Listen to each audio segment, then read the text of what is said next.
سارا کا سارا مجمع اللہ کے راستے میں نکل جاتا. لیکن جتنے لوگ یہاں آ گئے ارادہ کر کے، جتنے لوگ یہاں آئے اور تیار ہو گئے، یہاں کے ماحول میں ان کے دل میں بات آ گئی اور وہ تیار ہو گئے، ایسے لوگوں کو دیکھو، ان کا دیکھنا بھی ثواب ہے. یہ اللہ کے راستے میں جا رہے ہیں، انہیں دیکھو. حضور اکرم صلی اللہ علیہ وسلم کسی جماعت کو تیار کرتے، پھر اس جماعت کو مدینے کے باہر تک چھوڑ کے آتے، اس کے ساتھ پیدل چل کے جاتے، مدینے میں باہر تک چھوڑ کے آتے. خلفائے راشدین میں ابوبکر صدیق رضی اللہ عنہ جماعت کو تیار کیا، امیر صاحب کو تیار کیا، انہیں گھوڑے پہ بٹھایا اور گھوڑے کی بات پکڑ کر پیدل پیدل چل رہے ہیں. امیر صاحب کو گھوڑے پہ بٹھایا ہوا ہے اور مدینے کے باہر تک چھوڑ کے آتے. یہ وہ خوش نصیب لوگ ہیں جو اللہ کے راستے میں جا رہے ہیں. ان کو چلتے ہوئے جاتے ہوئے دیکھنا بھی ثواب ہے. بہتر بات تو یہ تھی سارا مجمع ہی جاتا. واپس جانے والے افسوس کرتے ہوئے جاؤ، حسرت کے ساتھ جاؤ، روتے ہوئے واپس جاؤ. بہتر بات تو یہ تھی اے اللہ ہم بھی تیرے راستے میں نکل جاتے. اتنی فضیلت، اتنی قیمت، اتنا ثواب اور اتنی اس میں مدد کہاں ملے گی. ہم بھی نکل جاتے. زندگی ہو گئی ارادہ کرتے کرتے لیکن قدم نہیں اٹھ پا رہا. حسرت کے واپس جاؤ، حسرت کے ساتھ واپس جاؤ. اللہ سے مانگتے واپس جاؤ اے اللہ ہمیں بھی قبول فرما لے. اس طرح سے بھائی دوستوں لوگوں، یہ نکلنے والا مجمع اس اعتبار سے کتنا قیمتی ہے اور اللہ کے راستے میں نکلنا کتنا قیمتی ہے. اس کا اندازہ جو بات رسول اللہ صلی اللہ علیہ وسلم نے فرمائی ہے اللہ کے راستے کے بارے میں، ان پر جو وعدے کیے ہیں ان سے اندازہ ہوتا ہے کہ اس راستے میں نکلنا کتنا قیمتی ہے. بھائی دوستوں لوگوں، اللہ کے راستے میں کیوں نکل رہے ہیں؟ نکلنے کا کیا مقصد ہے؟ اللہ کے راستے میں نکلنا دو باتوں کی وجہ سے، اس لیے دو نیت کر کے نکلو. اللہ کے راستے میں دو نیت کر کے نکلو. ایک ہے نیت دین کے لیے، دوسری نیت ہے دین کی محنت کے لیے. دین کے لیے کیا نیت ہے اور دین کے لیے کیوں نیت ہے؟ اس لیے کہ دین کے بغیر کامیابی نہیں ہے. دین کے بغیر کامیابی نہیں ہے. اور محنت کے لیے نیت کیوں ہے؟ اس لیے کہ محنت کے بغیر دین نہیں ہے. کامیابی دین کے بغیر نہیں ہے، دین محنت کے بغیر نہیں ہے.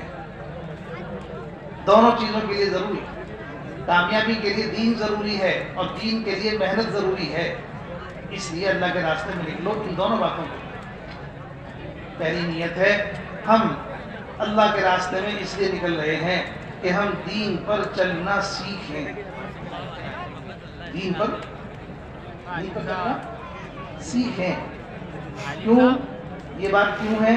اس لیے کہ اتنے بڑے ہو گئے ہم دین پر چلنا سیکھنے کی محنت نہیں کرتے. دین مکمل ہے، دین میں کوئی کمی زیادتی نہیں ہوگی، کوئی نیا دین نہیں آئے گا. لیکن اتنی زندگی گزرنے کے بعد بھی مکمل دین ہماری زندگی میں نہیں آیا. مکمل دین ہماری زندگی میں نہیں آیا. تو مکمل دین کہاں ہے؟ سارا دین کتابوں میں ہے اور کتابیں ساری الماریوں میں ہیں. اور مسلمان کو کلمہ بھی یاد نہیں ہے، نماز بھی یاد نہیں ہے. جنہیں یاد ہے وہ پڑھتے نہیں ہیں. بہت سے ایسے ہیں جنہیں نماز یاد بھی نہیں ہے. اور عمر کتنی ہو گئی؟ 40 سال، 50 سال، 60 سال، 70 سال، 20 سال، 25 سال. کیا مطلب ہے؟ کہ سب کچھ سیکھا، دین پر چلنا نہیں سیکھا. اگر دین پر چلنا سیکھتے تو دین کی ساری باتیں زندگی میں ہوتی. دین کی باتیں کتابوں میں رہ گئی. دین کی باتیں سب کتابوں تک رہ گئی. اور ہماری زندگی میں اس دنیا کے اندر جتنے طریقے ہیں رواجی اور جتنے طریقے ہیں جو ہے وہ شہرت کے، وہ سب زندگی میں آ گئے. لیکن ایک طریقہ زندگی میں نہیں آیا جس پر اللہ پاک ہمیں کامیاب کرے. اللہ کے راستے میں کیوں نکل رہے ہیں؟ اللہ کے راستے میں اس لیے نکل رہے ہیں کہ اللہ کے راستے میں نکل کر عملی طور پر ہم یہ 4 مہینے اور 40 دن کے اندر ایک ایسی زندگی اور ایک ایسی دنیا اپنی بسا لیں گے جس میں ہم ان تینوں باتوں کی مشق کریں گے. ایک ہے دین کی دعوت، ایک ہے دین پر چلنا، ایک ہے دین کا سیکھنا. تینوں باتیں ایک جگہ ہونا مشکل ہے. اللہ کے راستے میں نکل کر یہ تینوں باتیں ایک جگہ ملیں گی.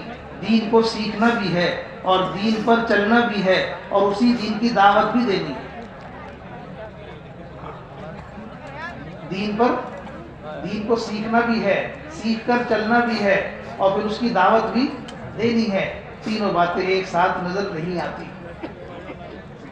اللہ کے راستے میں تینوں باتیں ایک ساتھ ملیں گی. دین کو سیکھیں گے بھی, چلیں گے بھی اور اس کی دعوت بھی دیں گے. اسی لیے اس راستے میں نکل کر بے پڑھے سے بے پڑھا آدمی بھی اگر نکل گیا, انگوٹھا چھاپ آدمی بھی نکل گیا, وہ بھی واپس آئے گا تو دین کو عملی طور پر زندگی میں لے کر آتا ہے. کیوں کہ اس نے سیکھا ہے. دعوت دی, دین کو سیکھا نہیں. دین پر سیکھا لیکن دین پر چلتے نہیں. کوئی نہ کوئی بات ادھوری رہ جاتی ہے. اللہ کے راستے میں نکل کر ہم نے چونکہ نیت کی ہم دین پر چلنا سیکھیں گے, تو اس اعتبار سے جو لوگ اللہ کے راستے میں نکلتے ہیں وہ صبح سے لے کے شام تک ان تینوں کاموں میں اپنے آپ کو لگاتے ہیں. ایک نیت تو یہ ہے اللہ کے راستے میں نکلنے کی, ہم دین پر چلنا سیکھیں کیونکہ دین کے بغیر کامیابی نہیں ہے. دوسری نیت ہے ہم دین کی محنت کو سیکھیں. دوسری نیت ہے دین کی محنت کو سیکھیں. کیوں کہ محنت کے بغیر دین نہیں ہے. محنت کے بغیر دین نہیں ہے. ہم مسلمان کے گھر میں پیدا ہو گئے, کس کے بھروسے پر بیٹھے ہوئے ہیں؟ باپ دیندار ہے, ماں دیندار ہے, ہم کس کے بھروسے پر ہیں؟ سیکھیں گے نہیں تو باپ کا دین میرے کام نہیں آئے گا, ماں کا دین میرے کام نہیں آئے گا. باپ کی دنیا کا وارث بن سکتا ہوں, ماں کی دنیا کا وارث بن سکتا ہوں, دنیا وراثت میں تقسیم ہو سکتی ہے, دین تقسیم نہیں ہو سکتا. دین تقسیم نہیں ہو سکتا. ہر ایک کا دین اس کے کام آئے گا, ہر ایک کا دین اس کے کام آئے گا. جس طرح باپ نے ایڑیاں رگڑی ہیں اور محنت کی ہے دین کے سیکھنے میں, اسی طرح مجھے بھی دین کے سیکھنے میں محنت کرنی ہوگی. جس طرح باپ نے دیندار بننے میں محنت کی ہے, مجھے بھی اس محنت سے گزرنا ہوگا.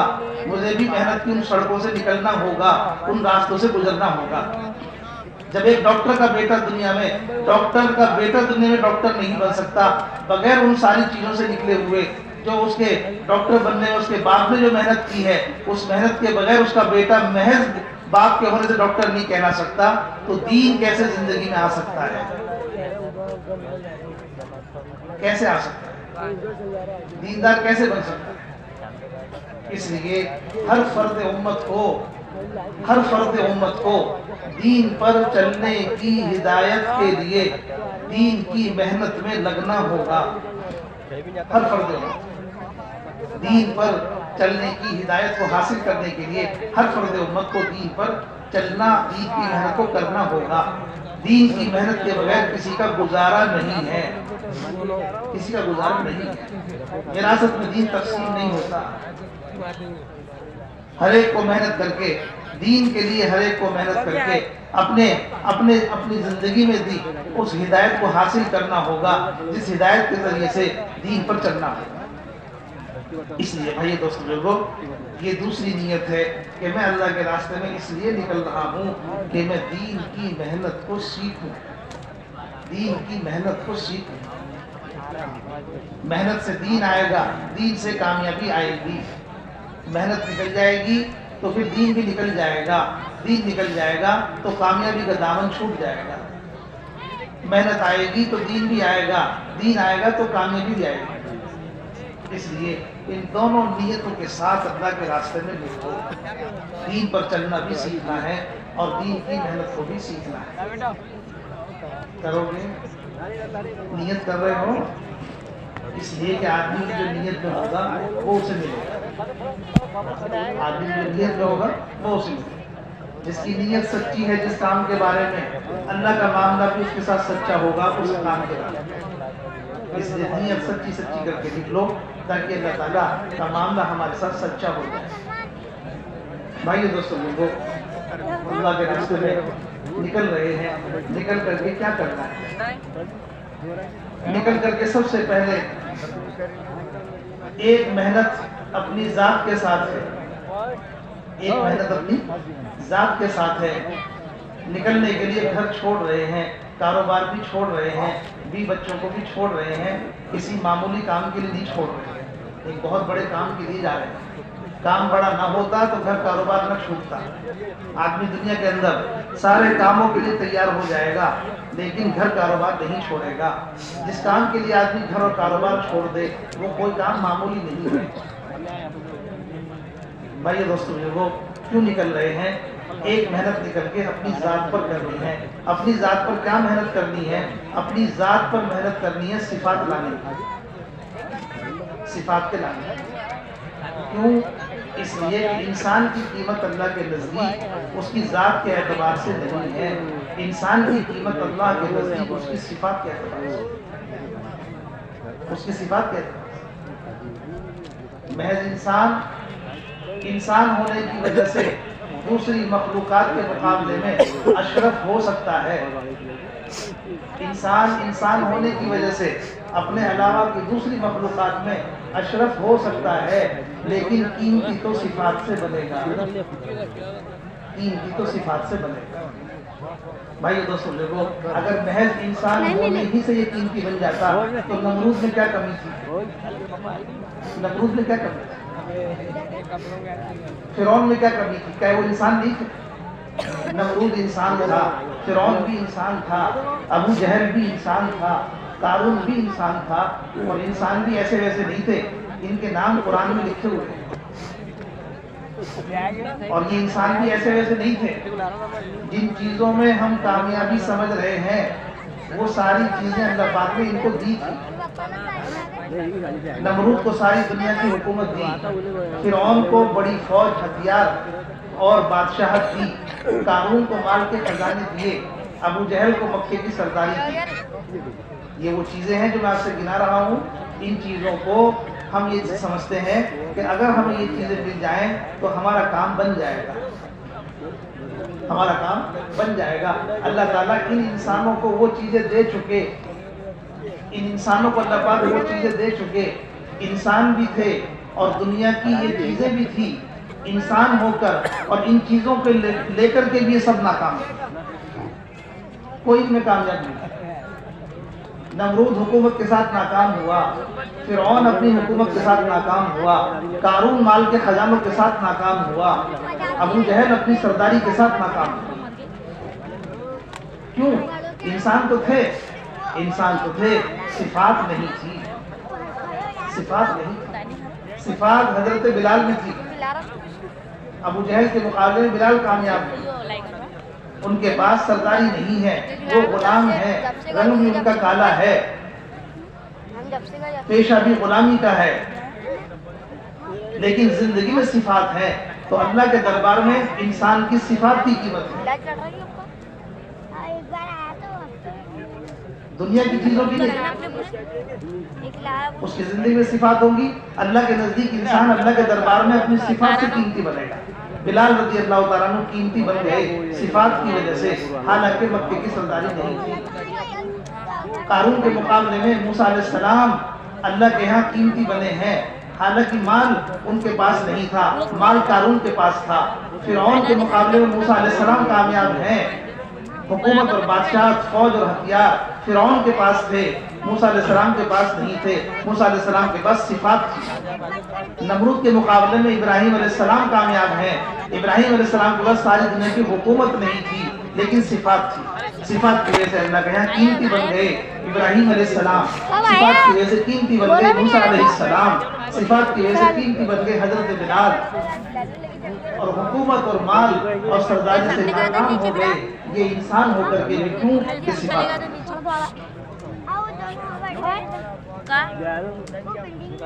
بھائی دوستوں لوگوں، اللہ کے راستے میں کیوں نکل رہے ہیں؟ اس لیے نکل رہے ہیں کہ نکل کر کے اپنے اوپر محنت کریں۔ کس بات کی محنت کریں؟ ان صفات کو لانے کی محنت۔ بھائی دوستوں لوگوں، بھوکے کو کھانا کھلانا، ننگے کو کپڑا پہنانا، بھوکے کو کھانا کھلا دیا، ننگے کو کپڑا پہنا دیا، جس کے پاس گھر نہیں تھا گھر بنوا دیا، جس کی کوئی ضرورت تھی وہ پوری کر دی۔ یہ صرف ساری صفات نہیں ہے، انہی کا نام صفات نہیں ہے۔ یہ باتیں غیروں میں بھی ہوتی ہیں، بھوکوں کو کھانا غیر بھی کھلاتے ہیں، ننگوں کو کپڑا غیر بھی پہناتے ہیں، مکان نہیں ہے اس کا مکان غیر بھی بنواتے ہیں، لوگوں پر غریبوں پر غیر بھی خرچ کرتے ہیں، یتیموں کے لیے مال غیر بھی دے دیتے ہیں، تو پھر صفات کیا ہیں؟ اگر یہ نہیں ہے تو لوگ سمجھتے ہیں کہ ہم یہ کام کر رہے ہیں، یہ کام کافی ہے، یہ کام غیروں میں بھی ہے، مسلمانوں میں نہیں ہے، صرف بہت سے غیر مسلمان سے زیادہ خرچ کرتے ہیں۔ تو صفات کیا ہے؟ سب سے بڑی صفت ایمان، سب سے بڑی صفت ایمان ہے، سب سے بڑی صفت ایمان۔ ایمان کے بغیر کوئی آدمی اللہ کو راضی نہیں کر سکتا، ایمان کے بغیر کوئی آدمی اللہ کو راضی نہیں کر سکتا، ایمان کے بغیر کوئی آدمی جنت میں داخل نہیں ہو سکتا۔ ایمان کے بغیر خرچ کرو گے، خرچ کا ثواب دنیا میں دے دیا جائے گا، آخرت میں کوئی حصہ نہیں ہے۔ ایمان کے بغیر مدد کرو گے، مدد کا جو اجر ہے وہ دنیا میں اللہ پاک چکتا کر دیں گے، آخرت میں کوئی حصہ نہیں ہے۔ ایمان کے بغیر جتنے خیر کے کام ہیں، کوئی بھی خیر کا کام کر لو، دنیا میں اللہ پاک اس کا حساب کر دیں گے، مرنے کے بعد کوئی حصہ نہیں ہے۔ ایمان کے ساتھ تھوڑا سا عمل بھی کرو گے، اس کا اللہ تعالیٰ اس دنیا سے کئی گنا بڑھا کر اجر دیتے ہیں۔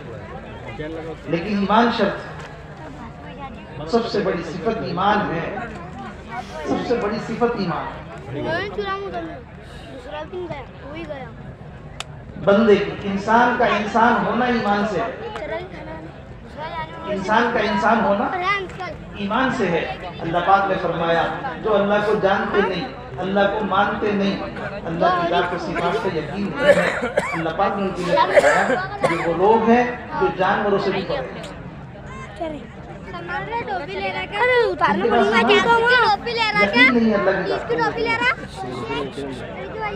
جو آدمی اپنے مالک کو نہ پہچانے، جو آدمی اپنے مالک کو نہ جانے، جو آدمی اپنے پیدا کرنے والے کا جس کے دل میں یقین نہ ہو، اپنے مالک اور خالق کو نہ جانے، مالک اور خالق کا یقین نہ ہو، مالک اور خالق کا وفادار نہ ہو، مالک اور خالق کا غلام نہ ہو، ان کے لیے فرمایا یہ کچھ نہیں، یہ تو وہ ہے جو جانوروں سے بڑے۔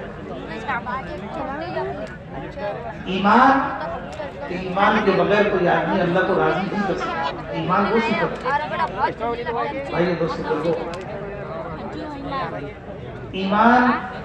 ایمان کی صفت پیدا ہوگی اندر محنت سے، ایمان کی صفت اندر ترقی کرے گی محنت سے۔ ایمان محنت چاہتا ہے، اللہ کے راستے میں کیوں نکل رہے ہیں؟ ایمان پر محنت کرنے کے لیے نکل رہے ہیں، ایمان پر محنت کرنے کے لیے نکل رہے ہیں۔ ایمان کمزور ہے، آدمی کے اندر ایمان کمزور ہے، وہ یہ کہتا ہے سب سے اچھا ایمان والا، مجھے معلوم نہیں میرا ایمان کمزور ہے۔ ایمان اس طرح کمزور ہوتا ہے کہ ایمان والے کو بھی احساس نہیں ہوتا، ایمان اس طرح کمزور ہوتا ہے کہ ایمان والے کو بھی احساس نہیں ہوتا۔ ایمان کی کمزوری کی علامت عمل سے نظر آئے گی، ایمان کی کمزوری کی علامت عمل سے نظر آئے گی۔ ایک آدمی سڑک پر چل رہا ہے، سامنے سے نامحرم عورت آ گئی، ایک نگاہ پڑ گئی نیچے کر لی، ایک نگاہ پڑ گئی نیچے کر لی، ایک نگاہ پڑنے کے بعد بار بار دیکھ رہا ہے، اسے پتہ نہیں اس کا ایمان کمزور ہے، اسے پتہ نہیں ہے اس کا ایمان کمزور ہے۔ اس کا ایمان طاقتور ہوتا تو ایک نگاہ کے بعد نہ اٹھتا، نگاہ اٹھا کر نامحرم کو دیکھ رہا ہے، یوں کہتا ہے کہ میرا ایمان تو صحیح ہے۔ دوسروں کو دعوت دو، تم اپنے عمل سے اپنے ایمان کا اندازہ لگاؤ۔ مسجد میں آ کے نماز بھی پڑھتے ہیں، باہر جا کے سود پہ پیسہ بھی لیتے ہیں، مسجد میں آ کے نماز بھی پڑھتے ہیں، باہر جا کے کم بھی تولتے ہیں، مسجد میں آ کے نماز بھی پڑھتے ہیں، باہر جا کے کم بھی ناپتے ہیں۔ ایمان ہے، جھوٹ بول رہے ہیں، ایمان ہے، کم ناپ رہے ہیں، ایمان ہے، کم تول رہے ہیں، ایمان ہے، نامحرم کو دیکھ رہے ہیں، تو یہ کون سا ایمان ہے؟ یہ کون سا ایمان ہے؟ ایمان کا اندازہ عمل سے ہوگا، ایمان کا اندازہ عمل سے ہوگا۔ بھائیو دوستو، اس لیے اللہ کے راستے میں کیوں نکل رہے ہیں؟ ایمان پر محنت کرنے کے لیے نکل رہے ہیں۔ وہ ایمان بنے جو ایمان صحابہ نے، جو ایمان صحابہ کا تھا۔ ایمان ایسا ایمان جو ایمان صحابہ کا تھا۔ صحابہ کا ایمان کیسا تھا؟ صحابہ کا ایمان متاثر ہونے والا نہیں تھا، صحابہ کا ایمان متاثر کرنے والا تھا، متاثر کرنے والا تھا۔ وہ دوسروں کو اپنے ایمان سے متاثر کیا کرتے تھے، دوسروں کا اثر نہیں لیا کرتے تھے۔ بڑی بڑی حکومتوں کے پاس گئے، دعوت دے کے آئے، ان کی فوج سے، ان کے ہتھیاروں سے، ان کے تخت و تاج سے متاثر نہیں ہوئے، اپنی دعوت دے کر آ گئے، حالانکہ پورے جسم پر ایک ہی کپڑا ہے، محلوں میں جا رہے دعوت دینے کی، سواری کے نام پہ خچر ہے، تلوار کے نام پہ ٹوٹی ہوئی تلوار ہے، بڑی شان سے جا رہے ہیں اسلام کی دعوت دینے اور ایمان کی بات کرنے کے لیے جا رہے ہیں۔ ان کے دربار میں بڑے بڑے بادشاہوں کے یہاں جنہوں نے انتظام کیا ہے، کارپیٹ ڈلوایا، قالین ڈلوایا اور فوج کی تلواریں کھچوا کر کے لگوا دی، سانس رکوا دیا فوج کا کہ حرکت نہ ہو۔ جب اس خچر کو اس قالین پہ دوڑایا اور چلایا تو خچر قالین پر چل نہیں سک رہا، خچر کو چلا نہیں جاتا، قالین مہنگا ہے لیکن خچر کو چلا نہیں جاتا۔ انہوں نے اپنی ٹوٹی تلوار قالین میں گاڑ کر اس قالین کے 2 ٹکڑے کر دیے اور زمین نکال دی قالین کے نیچے کی، اور یہ فرمایا تمام تعریفیں اللہ کے لیے ہیں جس نے ایسی زمین بنائی ہے جس میں بھی آرام سے چلوں، میرا خچر بھی آرام سے چلے۔ یہ کیا بنا ڈالی؟ دربار میں جا کر کے اس کے سامنے کھڑے ہو گئے اور اس کی کرسی کے پاس جا کر بیٹھ گئے اور پھر جا کر کے دعوت دی ہے، اسلم تسلم، مان جاؤ مزے میں رہو۔ یہ صحابہ کا ایمان تھا جو متاثر کیا کرتا تھا، متاثر ہوتا نہیں۔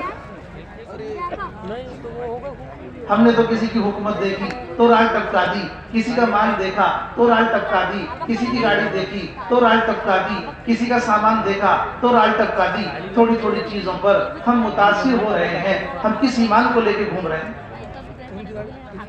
کہتے یوں ہے کہ ہمیں کوئی ضرورت نہیں ہے، حالانکہ سب سے زیادہ ضرورت ہمیں ہی ہے۔ بھائی دوستو بزرگو، ہمیں تو اپنے اندر کے کینسر کا بھی پتہ نہیں لگتا، ٹی وی کا بھی پتہ نہیں لگتا، اندر کے پھیپھڑے خراب ہو گئے اس کا بھی پتہ نہیں لگتا جب تک مشین پہ جا کے کھڑے نہیں ہوتے۔ ہمارا دیکھنا تو اتنا ناقص ہے، ہمارا سمجھنا تو اتنا ناقص ہے، اور ہمارا احساس تو اتنا ناقص ہے کہ ہمیں اپنے اندر کی بیماری کا پتہ نہیں، جسم میں پالے پھر رہے ہیں، اندھے کی پتہ نہیں لگتا جب تک مشین پہ جا کے کھڑے نہیں آتے۔ اللہ کے راستے میں نکل کے ایمانی حلقوں میں بیٹھو تو پتہ لگے گا ایمان کہاں ہے۔ ایمان کی مجلسوں میں بیٹھو گے تو پتہ لگے گا ایمان کہاں ہے۔ اس لیے صحابہ اکرام ایمان کی مجلسوں کو قائم کرتے تھے۔ ایمان کی چوٹیوں پر پہنچنے کے بعد بھی صحابہ اکرام ایمان کی مجلسوں کو قائم کرتے تھے، ایمان کی مجلسوں کو لگاتے تھے اور ایمان کی مجلسوں کو قائم کرتے تھے اور دوسروں کو صحابہ پر محنت کرتے تھے۔ آؤ اپنے رب پر تھوڑی دیر کے لیے ایمان لائیں۔ یہ دور نبوت میں ایمان کے سیکھنے کا طریقہ تھا، ایمان کے بڑھانے کا طریقہ تھا۔ ایمان کی محنت سے بڑھے گا، ایمان کی محنت سے بڑھے گا۔ ایمان کی محنت چھوڑ دیں گے ایمان کمزور ہوگا۔ بھائی دوستو بزرگو، ایمان دل میں ہوگا اور ایمان کا اثر جسم کے اعضاء میں ہوگا۔ ایمان کا اثر آنکھ میں آئے گا، ایمان کا اثر زبان میں آئے گا، ایمان کا اثر کان میں آئے گا، ایمان کا اثر دماغ میں آئے گا، ایمان کا اثر ہاتھوں میں آئے گا، ایمان کا اثر پیروں میں آئے گا۔ ایمان بنے گا، اس کا اثر جسم کے اعضاء میں دیکھو۔ ایمان کے لیے دل ہے اور عمل کے لیے اعضاء ہے۔ ایمان کی علامت اعضاء سے نظر آئے گی، ایمان کا اثر اعضاء میں نظر آئے گا۔ انہیں دیکھو، جسم کے اعضاء کیا کر رہے ہیں، آنکھ کیا کر رہی ہے، زبان کیا کر رہی ہے، ہاتھ کیا کر رہے ہیں، پیر کیا کر رہے ہیں۔ بھائی دوستو بزرگو، ہر وقت اسی کو صحابہ اکرام اسی کے لیے فکر مند ہوتے تھے، اسی کے لیے۔ حنظلہ رضی اللہ تعالیٰ ایک صحابی ہیں، حنظلہ رضی اللہ تعالیٰ مسجد میں تھے، مسجد سے آگے گھر میں آ گئے، گھر میں آ کر کے 20 بچوں کے پاس بیٹھے، 20 بچوں کو بیٹھ کر کے تھوڑی سی بات کی، بات کر کے انہیں کچھ احساس ہوا، ایک دم 20 بچوں کے بیچ میں سے کھڑے ہو گئے اور کھڑے ہو کے یہ کہنے لگے حنظلہ منافق ہو گیا۔ حنظلہ منافق ہو گیا. یہ کہتے ہوئے بھی بچوں کے بیچ میں سے گھر سے باہر نکل گئے. ابوبکر صدیق رضی اللہ تعالیٰ عنہ ملے, کہا کہ کیا ہوا؟ کہ حنظلہ منافق ہو گیا. کیسے؟ کہ ابھی ہم مسجد میں تھے تو دل کی کیفیت کچھ اور تھی, آنکھوں میں آنسو تھے اور دل میں جو ہے وہ نرمی تھی. جنت اور جہنم خراب ہو جاتی آنکھوں کے سامنے تھی, لیکن ابھی ہم مسجد سے نکل کے گھر میں آ کے بیٹھے تو کیفیت کچھ اور ہو گئی. ابھی تو کیفیت کچھ اور تھی, ابھی کیفیت کچھ اور ہو گئی. نہیں کباب ہے نا, ہمارا تو حال بدل رہا ہے. اس حال کے بدلنے پر صحابہ اپنے اوپر نفاق کا الزام لگاتے تھے, اپنے اوپر نفاق کا الزام لگاتے ہیں. کون؟ مخلص مومن. ایک مخلص ہے, ایک مومن ہے, دونوں صفت ان کے اندر موجود ہیں, لیکن اس کے بعد بھی اپنے آپ کو یہ کہہ رہے کہ میں منافق ہو گیا. تھوڑا سا حال بدل بھائی دوستو بزرگو, جس کے اندر جتنا ایمان ہوگا اتنا وہ اللہ سے ڈرنے والا ہوگا, اتنا وہ اللہ سے ڈرنے والا ہوگا. صحابہ اکرام کا ایمان کی چوٹیوں پر پہنچا ہوا تھا, اس لیے صحابہ سب سے زیادہ ڈرنے والے تھے. مارے خوف کے ان کا یہ حال ہوتا تھا. ابوبکر صدیق رضی اللہ تعالیٰ عنہ فرمانے لگے, کاش میں پیدا نہ ہوتا. صحابہ کہتے ہیں ہم کوئی تنکا ہوتے, صحابہ کہتے ہیں ہم درخت کا پتا ہوتے. عمر رضی اللہ عنہ کہتے ہیں میں کوئی مینڈا ہوتا جسے گھر والے پالتے اور اسے ذبح کر دیتے اور اسے کھا کے پکانے کے راستے سے نکال دیتے. میں ختم ہو جاتا, مجھے اللہ کے سامنے کھڑا نہ ہونا پڑتا, حشر کا میدان نہ دیکھتا, قبر کی حالت نہ دیکھتا. وہ اتنا ڈرتے تھے ان سب چیزوں سے, اللہ کے سامنے کھڑے ہونے سے ڈرتے تھے, حساب کتاب سے ڈرتے تھے, قبر کے اندر کے حالات سے ڈرتے تھے, حشر کے میدان کی ذلت اور رسوائی سے ڈرتے تھے. یوں کہتے تھے ہم پیدا ہی نہ ہوں. ایمان بڑھے گا, ایمان کے اندر تازگی آئے گی, تو ایمان کے بڑھنے کی علامت یہ ہوگی کہ اندر میں خوف بڑھے گا, اللہ سے ڈرنے والے بنے گا. بھائی دوستو لوگوں, ہم اللہ کے راستے میں اسی ایمان کو سیکھنے کے لیے جا رہے ہیں, اللہ کے راستے میں اسی ایمان کو سیکھنے کے لیے جا رہے ہیں. ایک ایمان ہمارے پاس ہے, ایک ایمان صحابہ کے پاس ہے, ایک ایمان صحابہ کے پاس. کون سے ایمان کی محنت کے لیے جا رہے ہیں؟ وہ ایمان جو ایمان صحابہ کے پاس تھا, اس ایمان کو سیکھنے کے لیے جا رہے ہیں, اس ایمان کی محنت کے لیے جا رہے ہیں. گھر اس لیے نہیں چھوڑ رہے, کاروبار اس لیے نہیں چھوڑ رہے کہ جو چیز ہمارے پاس ہے بس اسی کے لیے نہیں, جو ہمارے پاس نہیں ہے اسے حاصل کرنے کے لیے جا رہے ہیں. اس لیے اللہ کے راستے میں نکل کر سب سے زیادہ محنت اپنے ایمان کے ساتھ کرنی ہے. ایمان کی محنت کی سب سے زیادہ محنت کا عمل دعوت ہے. اللہ کے راستے میں نکل کر جس طرح صحابہ ایمان کی دعوت دیا کرتے تھے, صحابہ پر محنت کرتے تھے, صحابہ کو لا کر ایمان کی مجلسوں میں جوڑتے تھے, ہمیں بھی اسی طرح اللہ کے راستے میں نکل کر ایمان کی مجلسوں کو قائم کرنا, مسجدوں کے اندر باہر والوں کو لا کر ایمان کی مجلسوں میں جوڑنا, باہر والوں کی خوشامد کرنا, خوشامد کر کے مسجد کے ماحول میں لانا, ایمان کی مجلسوں میں بٹھانا. یہ ایمان کی مجلسیں ہمارے ایمان کو بھی بڑھائیں گی. اللہ پاک خود ہی فرما رہے ہیں, یہ جو میری آیتیں ہیں جب تم انہیں پڑھو گے تو تمہارا ایمان ان سے زیادہ ہو جائے. خود ہی فرما رہے ہیں اللہ پاک نے جو آیتیں اتاری ہیں, جب تم ان آیتوں کو پڑھو گے, ان کی تلاوت کرو گے, انہیں پڑھو گے, تو اس کی وجہ سے تمہارا ایمان زیادہ ہو جائے گا. ایمان کو زیادہ کرنے کے لیے ایمان کی مجلسوں میں بیٹھو, اور ایمان کی مجلسوں میں بیٹھ کر کے اللہ کا گلا, اللہ کی بات سنو اور رسول کی بات سنو. جو اللہ نے فرمایا اسے سنو, جو رسول نے فرمایا اسے سنو.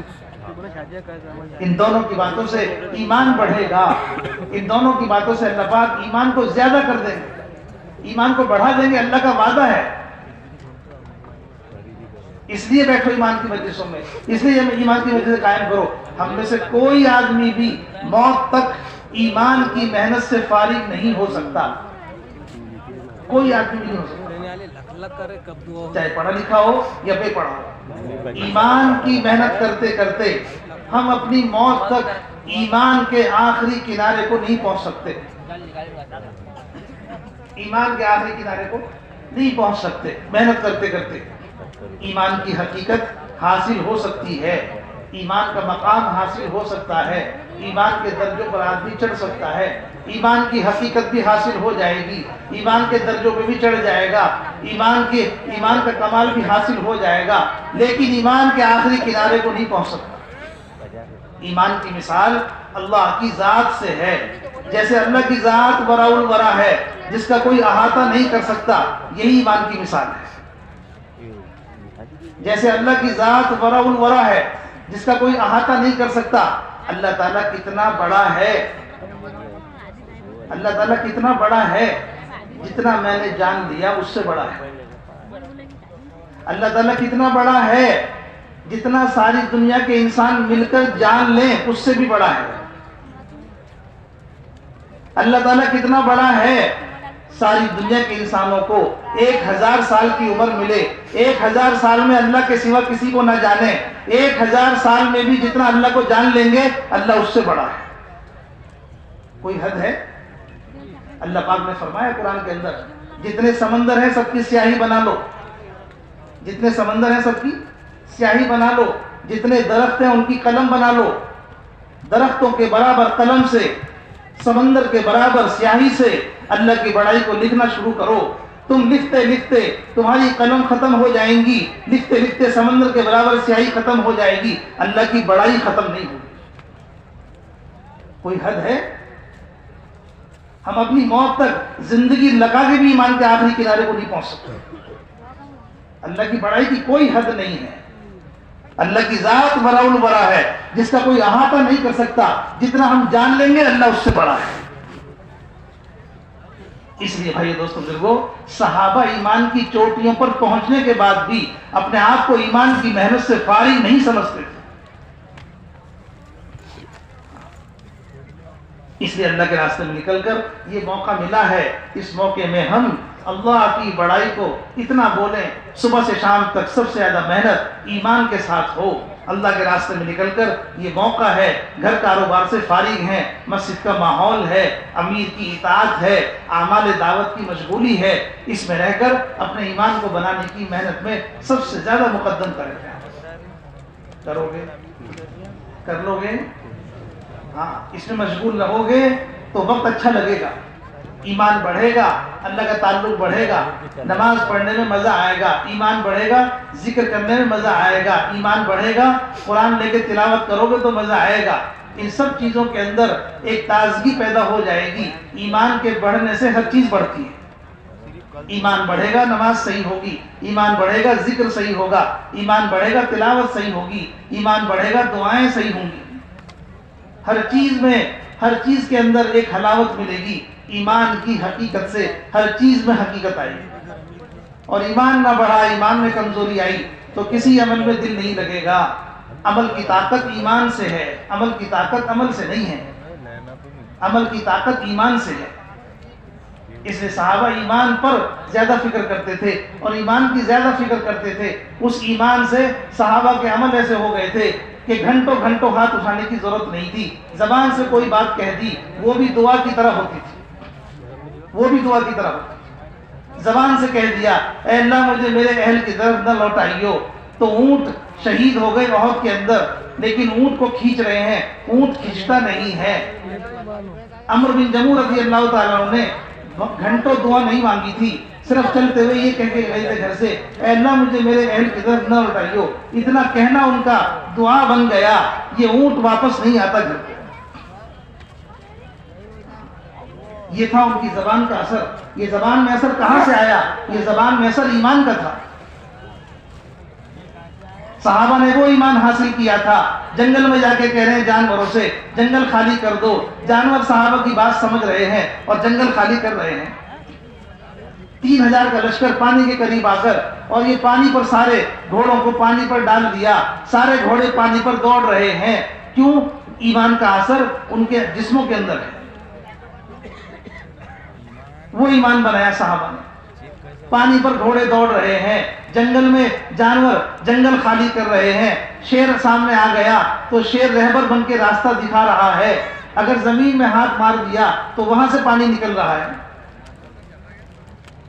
ایک صحابی کے حصے میں زمین آ گئی، زمین ساری بنجر تھی، انہوں نے اپنے غلام سے کہا میرے ساتھ چلو، زمین کھودنے کا سامان لے لیا، ایک مسلح لے لیا، زمین پہ گئے جو حصے میں آئی تھی، مصلی بچھا کے 2 رکعت نماز پڑھی، مصلی ہٹا کے کہہ رہے ہیں یہاں سے کھودنا شروع کرو، غلام نے کھودنا شروع کیا، اس بندہ زمین میں پانی نکلنا شروع ہو گیا۔ یہ ایمان تھا صحابہ، یہ تھا ایمان صحابہ۔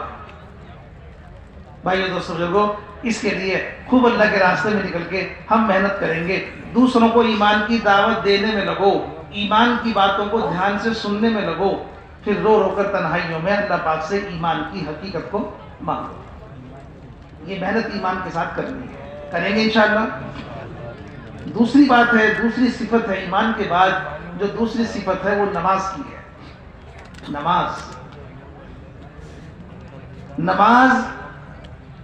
نماز پڑھنے والے کو قیمتی بنانے کے لیے ہے اللہ کے یہاں۔ انسان قیمتی بنے گا کیسے؟ کہ نماز سے۔ انسان قیمتی بنے گا نماز سے۔ نماز قیمتی بنانے کے لیے ہے، انسان کے اندر کی برائیوں کو ختم کرنے کے لیے، اس کے اندر کی بے حیائی کو ختم کرنے کے لیے اللہ پاک نے نماز دی ہے۔ دنیا میں رہو گے، دنیا کے اندر سارا ماحول ہے، نفسانیت بھی ہے، اور دنیا کے اندر دنیا کی چیزیں بھی ہیں، دنیا کے اندر وہ چیزیں ہیں جن سے اللہ پاک نے دنیا کو مزین کیا ہے، وہ چیزیں دھوکہ دینے والی بھی ہیں، اور تمہارا نفس بھی تمہارے ساتھ ہے۔ اس میں تم اپنے آپ کو کیسے سنبھالو گے؟ کہ اس میں سنبھالو اپنے آپ کو نماز سے۔ نماز ان سب کے بیچ میں سنبھلنے کے لیے دی ہے، نماز اپنے آپ کو سنبھالنے کے لیے دی ہے۔ دنیا کی مزین، دنیا جن چیزوں سے مزین ہے، دنیا جن چیزوں سے دھوکہ دیتی ہے، ان کے دھوکے سے بچنے کے لیے، جو نفس ہمارے ساتھ ہے اس کے دھوکے سے بچنے کے لیے اللہ پاک نے ہمیں نماز دی۔ کیا کرو؟ کہ نماز بناؤ۔ کیا ہوگا؟ کہ تم سمجھ جاؤ، سمجھ جاؤ۔ اللہ کا وعدہ ہے، اللہ کا وعدہ ہے نماز پر ہم بے حیائی اور برائی کی باتوں سے روک دیں گے۔ بے حیائی اور برائی کی باتوں سے روک دیں گے، کس کے ذریعے سے؟ کہ نماز کے ذریعے سے۔ اللہ کا وعدہ ہے، جو آدمی نماز صحیح کرے گا اس کی نماز اسے بے حیائی سے روکے گی، جو آدمی نماز اپنی بنا لے گا اس کی نماز اسے جو ہے وہ برائیوں سے روک دے گی۔ صحابہ رضی اللہ تعالیٰ عنہ آپ کی مجلس میں بیٹھے ہوئے تھے، ایک صحابی نے عرض کیا یا رسول اللہ فلاں شخص رات بھر نماز پڑھتا ہے اور صبح اٹھ کے چوری کرتا ہے، صبح اٹھ کے چوری کرتا ہے۔ رسول اللہ صلی اللہ علیہ وسلم نے ارشاد فرمایا ان قریب اس کی نماز، ان قریب اس کی نماز اسے اس برے کام سے روک دے گی، ان قریب اس کی نماز اسے اس برے کام سے روک دے گی۔ کوئی بھی برا سے برا کام آدمی کی زندگی میں ہے، اگر اس کی نماز صحیح کرا دو گے، اسے نماز پڑھنا سکھا دو گے، اس کی نماز کو صحیح پڑھنا سکھا دو گے، اس کی نماز اس برے کام سے روک دے گی۔ تو بھائی دوستو، نماز تو ہمیں بنانے کے لیے، لیکن ہم جب بنیں گے پہلے ہم نماز کو صحیح بنائیں، پہلے ہم نماز کو صحیح بنائیں۔ نماز وہ عمل ہے، نماز وہ عمل ہے، ایسا عمل آپ کو دین میں نہیں ملے گا، پورے دین میں نہیں ملے گا۔ نماز وہ عمل، جتنے عمل آئے، جتنے احکام آئے وہ سب زمین پر بھیجے گئے، جبرائیل علیہ السلام کو واسطہ بنا کر بھیجے گئے، لیکن نماز جب دینے کا اللہ پاک نے ارادہ فرمایا تو اپنی ترتیب کو بدل دیا، جبرائیل علیہ السلام کو نہیں بھیجا بلکہ اللہ کے نبی کو اپنے پاس بلایا، اور پاس بلا کر کے یہ نماز کا تحفہ دیا، اپنے پاس بلا کے دیا، بیچ میں کوئی واسطہ نہیں، سارے عمل ان کا واسطہ جبرائیل علیہ السلام، لیکن نماز کے عمل کے لیے کوئی واسطہ نہیں ہے۔ نماز عرش پر بلا کے دی ہے، نماز جیسا کوئی عمل نہیں، نماز جیسا کوئی عمل نہیں۔ جس عمل کے دینے میں، جس حکم کے دینے میں اللہ پاک نے اتنا اہتمام فرمایا ہے، اس حکم کے ادا کرنے میں ہمیں کتنا اہتمام کرنا چاہیے، اس حکم کے ادا کرنے میں ہمیں کتنا اہتمام کرنا چاہیے۔ اللہ کے راستے میں کیوں نکل رہے ہیں؟ اللہ کے راستے میں اس لیے نکل رہے ہیں کہ ہم اپنی اس نماز کو وہ نماز بنا لیں جو نماز صحابہ نے پڑھی، جو نماز صحابہ نے پڑھی۔ ایک شخص نماز پڑھ رہے ہیں، آپ نے نماز دیکھی، آپ نے ارشاد فرمایا